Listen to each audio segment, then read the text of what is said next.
വചനയാത്ര നിയമാവർത്തനം 7-ാം അധ്യായം. ഇസ്രായേലും മറ്റ് ജനതകളും. നിങ്ങൾ ചെന്ന് കൈവശമാക്കാൻ പോകുന്ന ദേശത്തേക്ക് നിങ്ങളുടെ ദൈവമായ കർത്താവ് നിങ്ങളെ കൊണ്ടുപോവുകയും അനേകം ജനതകളെ, നിങ്ങളെക്കാൾ സംഖ്യാബലവും ശക്തിയുമുള്ള ഹിത്യർ, ഗിർഗാഷ്യർ, അമോര്യർ, കാനാന്യർ, പെരീസ്യർ, ഹിവ്യർ, ജബൂസ്യർ എന്നീ 7 ജനതകളെ നിങ്ങളുടെ മുൻപിൽ നിന്ന് ഓടിക്കുകയും അവരെ നിങ്ങളേൽപ്പിച്ചു തരികയും ചെയ്യുമ്പോൾ അവരെ പരാജയപ്പെടുത്തുകയും നിശേഷം നശിപ്പിക്കുകയും ചെയ്യണം.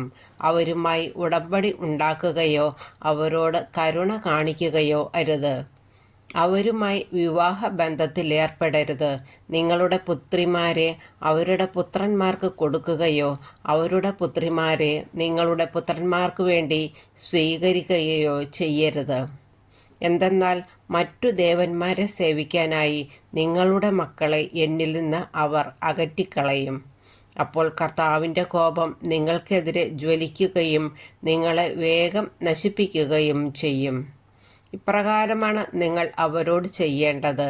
അവരുടെ ബലിപീഠങ്ങൾ നശിപ്പിക്കണം, സ്തംഭങ്ങൾ തകർക്കണം, അക്ഷേരാദേവതയുടെ സ്തൂപങ്ങൾ വെട്ടി വീഴ്ത്തണം, വിഗ്രഹങ്ങൾ തീയിൽ ചുട്ടരിക്കണം.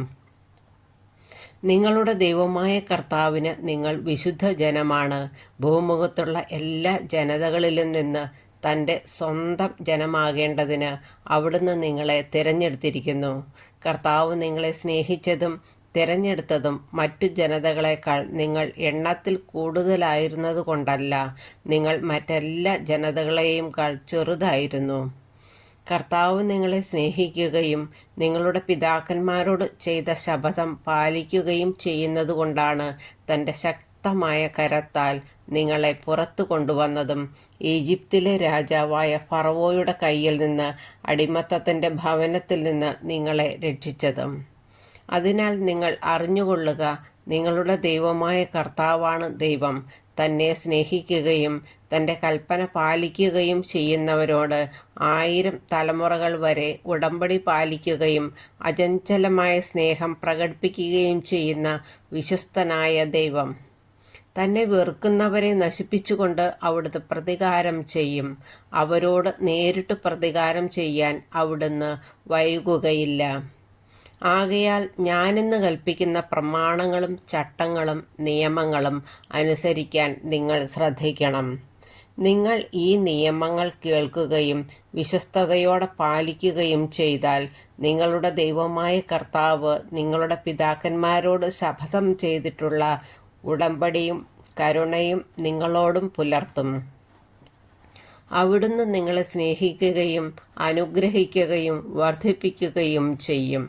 നിങ്ങൾക്ക് തരുമെന്ന് അവിടുന്ന് നിങ്ങളുടെ പിതാക്കന്മാരോട് ശപഥം ചെയ്തിട്ടുള്ള നാട്ടിൽ നിങ്ങളെ സന്താനപുഷ്ടിയുള്ളവരും നിങ്ങളുടെ ഭൂമി ഫലപുഷ്ടിയുള്ളതുമാക്കും. ധാന്യം, വീഞ്ഞ്, എണ്ണ, കന്നുകാലികൾ, ആട്ടിൻപറ്റം എന്നിവയെ അവിടുന്ന് ആശീർവദിക്കുകയും ചെയ്യും. നിങ്ങൾ മറ്റെല്ലാ ജനതകളെയുംക്കാൾ അനുഗ്രഹീതരായിരിക്കും. നിങ്ങൾക്കോ നിങ്ങളുടെ കന്നുകാലികൾക്കോ വന്ധ്യത ഉണ്ടായിരിക്കുകയില്ല. കർത്താവ് നിങ്ങളിൽ നിന്ന് എല്ലാ രോഗങ്ങളും മാറ്റിക്കളയും. ഈജിപ്തിൽ വെച്ച് നിങ്ങൾ കണ്ടിട്ടുള്ള ദുർവ്യാധികളിലൊന്നും നിങ്ങളുടെ മേൽ അവിടുന്ന് വരുത്തുകയില്ല. എന്നാൽ നിങ്ങളെ എതിർക്കുന്നവരുടെ മേൽ അവയെല്ലാം വരുത്തും. നിങ്ങളുടെ ദൈവമായ കർത്താവ് നിങ്ങൾക്ക് ഏൽപ്പിച്ചു തരുന്ന ജനതകളെയെല്ലാം സംഹരിക്കണം. അവരോട് കരുണ കാണിക്കരുത്. നിങ്ങൾ അവരുടെ ദേവന്മാരെ സേവിക്കരുത്. അത് നിങ്ങൾക്ക് കെണിയായിരിക്കും. ഈ ജനതകൾ എന്നേക്കാൾ വലുതാണ്. എങ്ങനെ അവരുടെ അവകാശം എനിക്ക് പിടിച്ചു പറ്റാൻ കഴിയും എന്ന് വിചാരിച്ച് ഭയപ്പെടരുത്.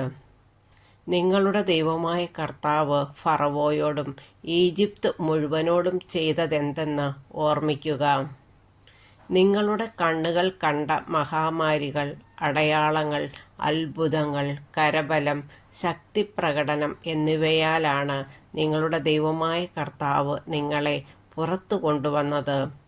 നിങ്ങൾ ഭയപ്പെടുന്ന ജനതകളോടെല്ലാം അവിടുന്ന് അതുപോലെ തന്നെ പ്രവർത്തിക്കും. മാത്രമല്ല നിങ്ങളുടെ അടുത്ത് നിന്ന് ഓടി ഒളിക്കുന്നവർ നശിക്കുന്നതുവരെ നിങ്ങളുടെ ദൈവമായ കർത്താവ് അവരുടെ ഇടയിൽ കടന്നലുകളെ അയക്കും. അവരെ ഭയപ്പെടരുത്, എന്തെന്നാൽ നിങ്ങളുടെ ദൈവമായ കർത്താവ് വലിയവനും ഭീതിതനുമായ ദൈവം നിങ്ങളുടെ മധ്യേ ഉണ്ട്. നിങ്ങളുടെ ദൈവമായ കർത്താവ് ഈ ജനതകളെ ക്രമേണ ഉന്മൂലനം ചെയ്യും. നീ അവരെ ഒന്നിച്ച് നശിപ്പിക്കരുത്, അല്ലെങ്കിൽ വന്യമൃഗങ്ങൾ പെരുകി നിനക്ക് ഭീഷണിയാകും. നിങ്ങളുടെ ദൈവമായ കർത്താവ് ഈ ജനതകളെ നിങ്ങൾക്ക് ഏൽപ്പിച്ചു തരും. നിശേഷം നശിക്കുന്നതുവരെ അവരെ പരിഭ്രാന്തരാക്കുകയും ചെയ്യും. അവരുടെ രാജാക്കന്മാരെ അവിടുന്ന് നിങ്ങളുടെ കയ്യിൽ ഏൽപ്പിക്കും.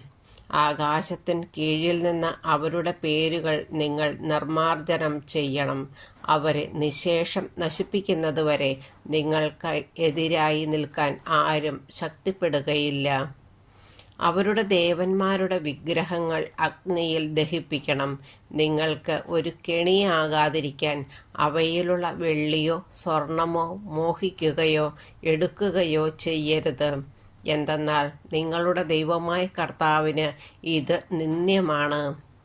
വിഗ്രഹത്തെപ്പോലെ നിങ്ങളും ശാപഗ്രസ്തരാകാതിരിക്കാൻ നിന്ദ്യമായ ഒരു വസ്തുവും വീട്ടിലേക്ക് കൊണ്ടുവരരുത്.